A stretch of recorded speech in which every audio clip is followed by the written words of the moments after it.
My name is Dr. JT Thaker. You can call me JT. I study public understanding of scientific, health, and environmental issues, and I'm an early career researcher. So one of my earliest memories of growing up in India is getting up early in the morning, like 4 a.m., and queuing up for water. So you stand in a queue for like a couple of hours just to fill one bucket of drinking water. In 2007, when there were media reports that climate change is going to impact water scarcity, among other issues, food scarcity, so that was the motivation for me to apply to Center for Climate Change Communication at George Mason University to do my PhD. In 2015, a city in South India, Chennai, where my grandparents live alone, it got flooded.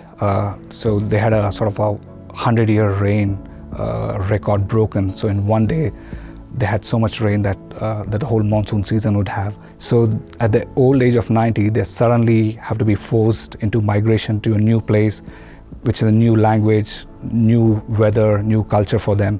So it's kind of a forced migration for them. And that was sort of a moment that was very close to my heart. That also helped reinforce what I'm doing is very important, because it's people like my grandparents who are asked to just leave their life, the culture, and move to a new place for no fault of theirs, but fault of fossil fuel consumption that's happening in the world, and the lack of action from individuals as well as policymakers and businesses. So I would say that was the most impactful moment in my life. The climate strike has sort of shown that the young people are very involved in this. It's about their future that they're trying to secure. So I think that has a great impact on politicians who might be just thinking short term till their next elections. So when students come out and protest, I think that registers to them as as elders in the society, as parents, as educators. So I think that has a lot of impact in how policymakers perceive the importance of climate change.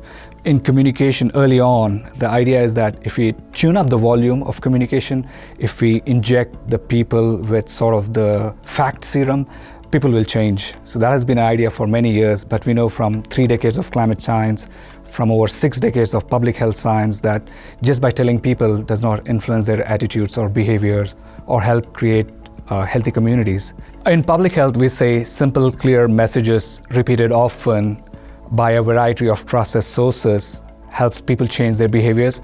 But what Prime Minister Jacinda Ardern has taught the world during the COVID-19 is that those messages have to be communicated with empathy and kindness. So I changed my public health mantra to simple, clear messages communicated with empathy and kindness, repeated often by a variety of trusted sources.